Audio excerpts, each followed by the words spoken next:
नमस्कार 12th class बच्चों, हम लोग चैप्टर 19 कर रहे हैं फूड अडल्ट्रेशन।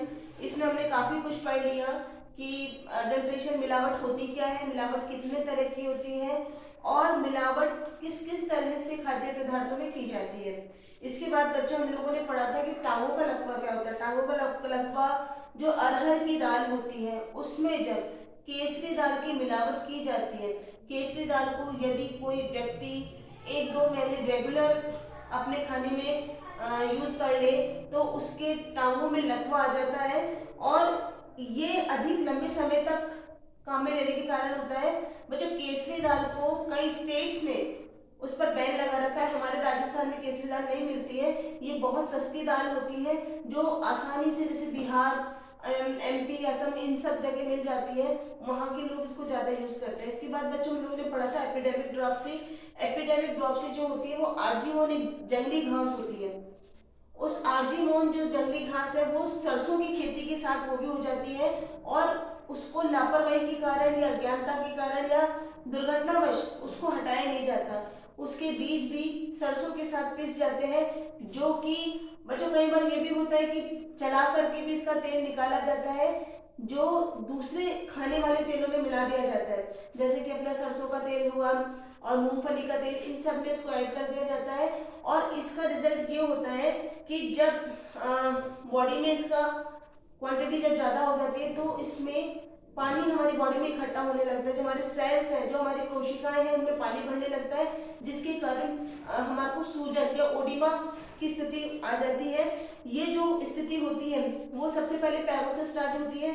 स्वेलिंग पैरों से होते होते होते फिर पूरे बॉडी को ये कवर कर जाती है। बच्चों, अब ये हमने पढ़ा कि जो अडल्ट्रेशन हो रही है, जो मिलावट हो रही है, जिसका बहुत ज़्यादा हानिकारक प्रभाव हमारी बॉडी पे पड़ रहा है, इसको हम कैसे रोक सकते हैं। तो इसकी रोकथाम करने के लिए, खाद्य पदार्थों की रोकथाम करने के लिए हमारे भारत सरकार ने और हमने भी कई तरह के नियम बनाए जिनके थ्रू हम अपने इस अडल्ट्रेशन को रोक सकते हैं। इसका बच्चों फर्स्ट पॉइंट ये है कि हम हमेशा ये ध्यान रखें कि हमें अपने भोजन में ताजे से ताजे भोज्य पदार्थों का सेवन करना है। इसका मतलब ये है कि जो जिस मौसम में जो चीज हमें मिल रही है उसका सेवन हमें अधिक मात्रा में करना चाहिए।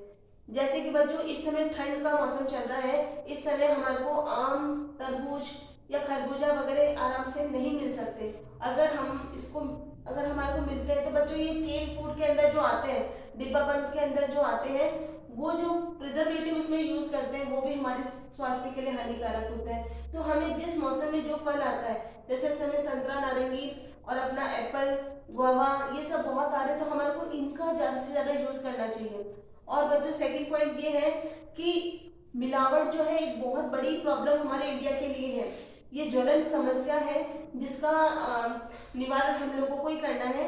इसके लिए हमारे को ध्यान रखना चाहिए कि हमें अपना नॉलेज बढ़ाना चाहिए। मतलब हमें जो हम लोग कौन है, उपभोक्ता, कंज्यूमर्स, हमें अपना शिक्षा जो हमारे को शिक्षित होना चाहिए और साथ में जागरूक होना चाहिए, अवेयर होना चाहिए कि हम ऐसे फूड को नहीं लें। जैसे मैंने आपको बताया था बच्चों, दाल जितनी ज़्यादा चमकदार होगी या अनाज जितना ज़्यादा चमकदार होगा, जैसे चावल हुए, दाल हुई, ये जितने ज़्यादा कलरफुल और चमकदार होते हैं वो उतने ही ज़्यादा मिलावटी होते हैं। तो ऐसों से हमारे को बचना चाहिए। थर्ड पॉइंट है कि हमें कम से कम जो प्रोसेसिंग फूड आता है, परिष्कृत और प्रसंस्कृत जो फूड आता है, जो उसमें क्या होता है बच्चों कि जितना आप किसी फूड को सादे रूप में लोगे उसमें कम मिलावट होगी। जैसे कि गेहूं का आटा है तो गेहूं में मिलावट के चांसेस बहुत कम होते हैं, लेकिन गेहूं का आटा में मिलावट हो जाती है। बच्चों आप लोग देखो, जो बाजार के तरह तरह के आटे आते हैं उन सब का टेस्ट अलग होता है और रोटी अलग तरह की बनती है। बच्चों इसी तरह से बच्चों चना महंगा होता है लेकिन बेसन सस्ता होता है। इसका क्या रीजन है?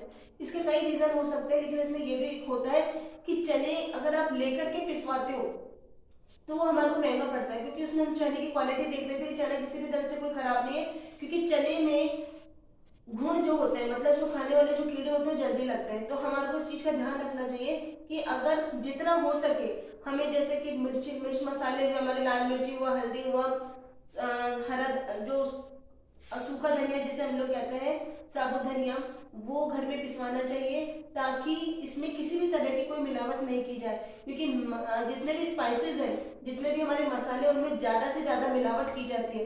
कई बार आप देखा करो कि हमारी सब्जी होती है, देखने में जैसे हम लोग कहीं बाहर कहीं खाना खाने जाते हैं तो लगता है कि सब्जी इतनी ज़्यादा लाल दिख रही है, ये इसको हम कैसे खा पाएंगे, लेकिन खाने में उसका बिल्कुल टेस्ट नहीं होता।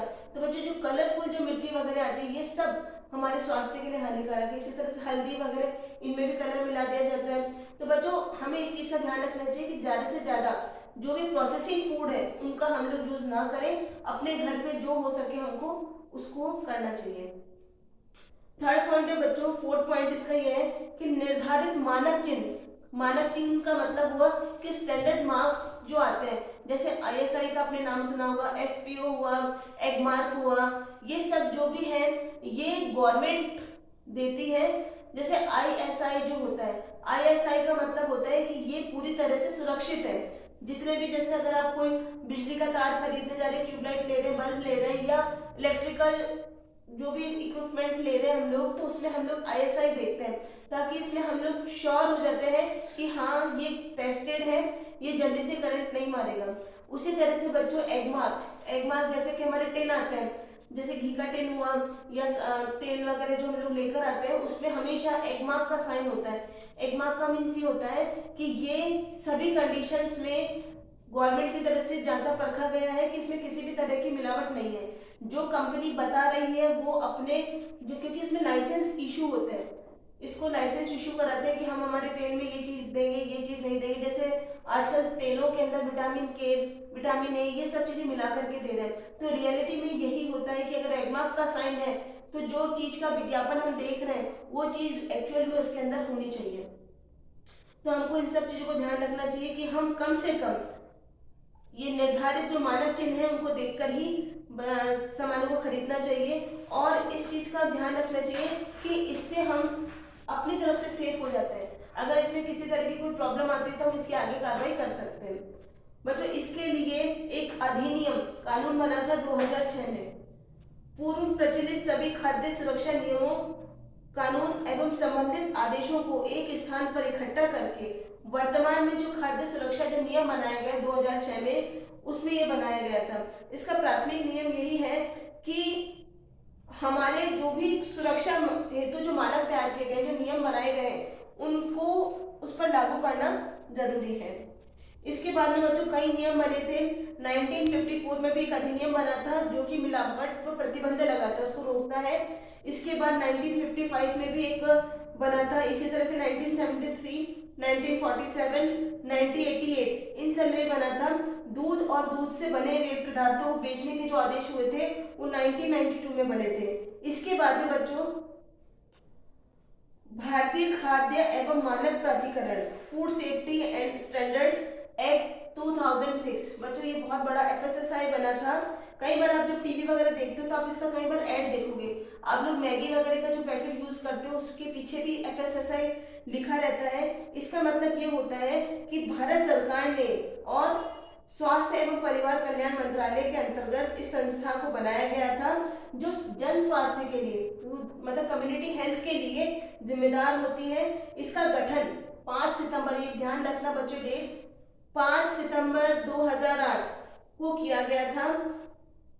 इसके अंदर बच्चों एक अध्यक्ष होता है जो गैर सरकारी व्यक्ति होता है, नॉन गवर्नमेंट व्यक्ति होता है। अध्यक्ष की नियुक्ति भारत सरकार द्वारा की जाती है। अध्यक्ष भारत सरकार के सचिव पद से कम नहीं होता। बच्चों इसका जो मुख्य निर्देशालय है वो दिल्ली में स्थित है। ये भी क्वेश्चन आ जाता है कई बार कि एफएसएसआई का मुख्य निर्देशालय कहाँ है, तो जो कि दिल्ली में है। इसके 6 प्रादेशिक कार्यालय हैं जो दिल्ली, गुवाहाटी, मुंबई, कोलकाता, कोचीन, चेन्नई में स्थित है। इसके अंदर 14 रेफरल प्रयोगशाला, 72 जो है वो यूनियन टेरिटरी प्रयोगशालाएं हैं।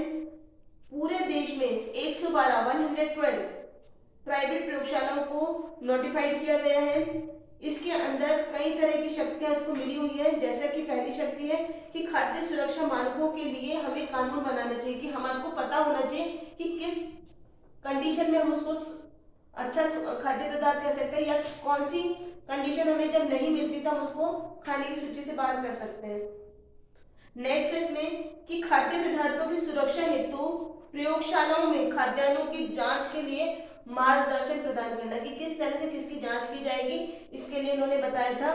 थर्ड, इसका नेक्स्ट पॉइंट है कि केंद्र सरकार को वैज्ञानिक एवं तकनीकी जानकारी प्रदान करना, कि मतलब ये लोग खुद डिसाइड करते हैं कि हम गवर्नमेंट को किस तरह की टेक्निक्स देंगे जिससे कि वो डिसाइड कर सके कि खाद्य पदार्थ की जांच कैसे की जाए। इसी तरह से बच्चों इसके कुछ मुख्य उद्देश्य हैं, ये भी क्वेश्चन बनता है हमारे कि FSSAI का मुख्य उद्देश्य क्या है। पहला है कि खाद्य पदार्थों हेतु वैज्ञानिक तथ्यों को आधार मान करके मानकों का निर्धारण करना। बच्चों की मतलब ये है कि कौन से फूड के लिए कौन सा साइंटिफिक रीजन होना चाहिए, कि उस बेस पर हमारे को उसके स्टैंडर्ड को फिक्स करना है। कि हमें मालूम है कि जैसे फैट मिल्क में कितना होता है, कितने से कितना हायर लेवल हो सकते हैं, कितना से कितना लोअर लेवल हो सकती है, तो हम मीडियम लेवल ले लेते हैं कि हाँ इतना तो हमारे दूध में होना चाहिए, तो हम इसको सही दूध पीने लायक बता सकते हैं। तो ऐसे ऐसे इन्होंने बनाए थे। सेकंड है कि खाद्य पदार्थों के उत्पादन, भंडारण, विक्रय और आयात का नियमन करना, कि जहां पर कोई चीज उग रही है या उसकी प्रोसेसिंग हो रही है या उसको स्टोरेज किया जा रहा है, उसको बेचा जा रहा है, तो उन सब की जानकारी भी हमारे को होना चाहिए। बच्चों आप लोग देख ही रहे हो इस समय किसान आंदोलन चल रहा है, तो कई तरह की उनकी मांगे जब नहीं मानी जा रही तो इसलिए करा जा रहा है। लेकिन FSSAI के मुख्य उद्देश्य होता है कि खाद्य पदार्थों को सुरक्षा मिले और गुणवत्ता, उसकी जो क्वालिटी है वो हमेशा मेंटेन रहे। तो बच्चों इसके बाद में हम लोग यही कहेंगे कि आप लोग इसके क्वेश्चन आंसर्स जरूर करना। आप लोगों में से कई बच्चे मुझे रेगुलर आंसर भेज रहे हैं और कई बच्चे बिल्कुल भी क्वेश्चन आंसर्स नहीं कर रहे हैं। बच्चों आप लोगों की लिखने की प्रैक्टिस बिल्कुल नहीं रही है, आप लोग इसको रेगुलर लिखा करो, पढ़ा करो। मैं इसके नोट्स कल से सेंड करूंगी आप लोगों को। आप लोग सारे चैप्टर्स के प्रॉपर्ली नोट्स करोगे और क्वेश्चन आंसर्स अब करना चालू कर दीजिए, क्योंकि अब टाइम हमारे पास नहीं है। Thank you.